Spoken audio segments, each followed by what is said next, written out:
С ним можно говорить о многом. О таких людях обычно говорят «интересный человек», но время, которое мы переживаем, определяет тему нашего разговора.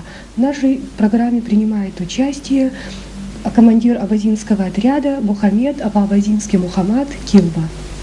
Как вы оказались в военном училище? Я вообще задаю такой вопрос, потому что раньше политические условия, насколько я знаю, как-то не ориентировали молодежь, как тогда говорили, нацменьшинств, нацменов, да, именно на такие профессии, военные профессии.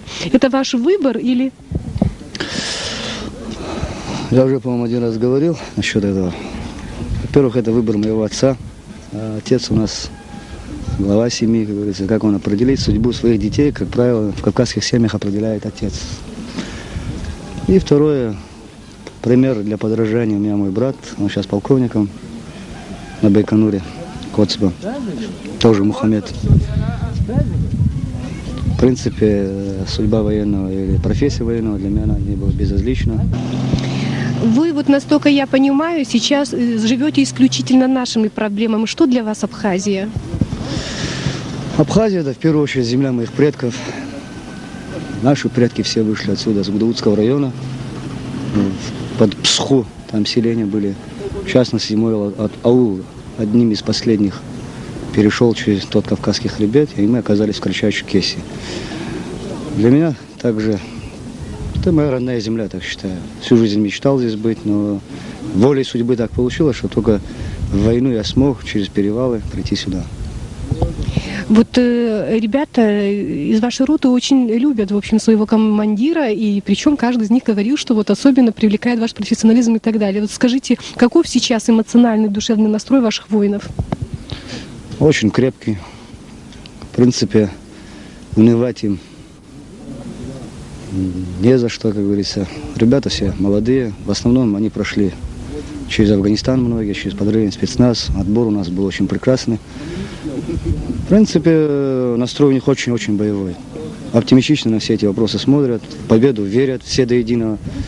Сказать, что на 99%, что завтра мы победим, может быть, это тоже нереально будет. Но в конечном итоге, что эта война, она справедливая, и любая справедливая война заканчивается именно по справедливому, я так считаю. Есть такая фраза расхожая: и невозможное возможно. Вот в ходе там военных операций, в которых вы участвовали и так далее, были у вас такие факты, которые утверждают эту фразу, это положение? Это безусловно. Почему? Потому что невозможно, я исхожу всегда из психологии того, что невозможно в человеческих силах нет такого в жизни.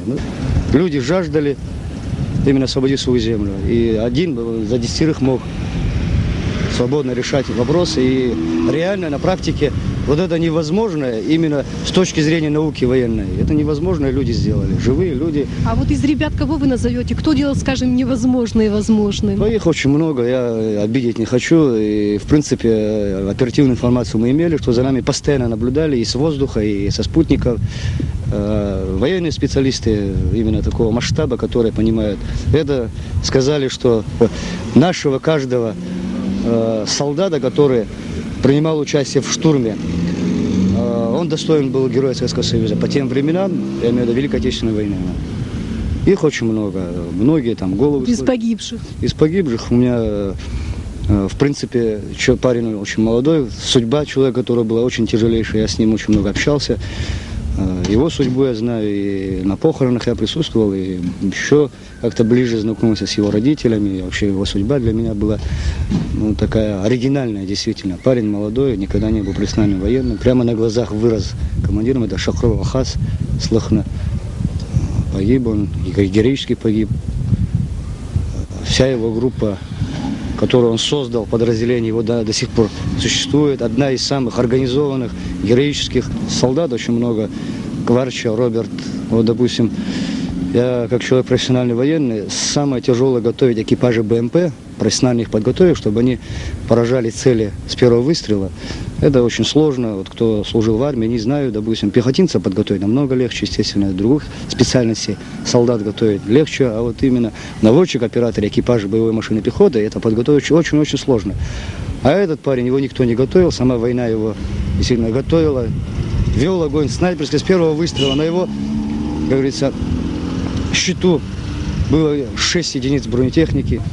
Но я так считаю, о них, в принципе, не хотел никогда, вот сейчас, по крайней мере, говорить. После победы можно спокойно сесть и все это обсудить, как говорится. Для меня они до сих пор живы. Я всегда так и говорил, где бы ни было, как бы меня ни спрашивали, сколько погибших, кто погиб, как погиб. В принципе, мне это тяжело сейчас говорить, но я их считаю вот по сей день живыми. Я их дыхание чувствую, и их помощь, то, что они сделали. Что бы вы хотели, чтобы я вам пожелала, вам и вашим воинам? Только победу. Победу. Чистую, счастливую землю Апсны. И обязательно будьте живы и счастливы. Спасибо. И в самом деле, будьте живы и счастливы, наше героическое воинство, да прибавит счастье Бог вам всем.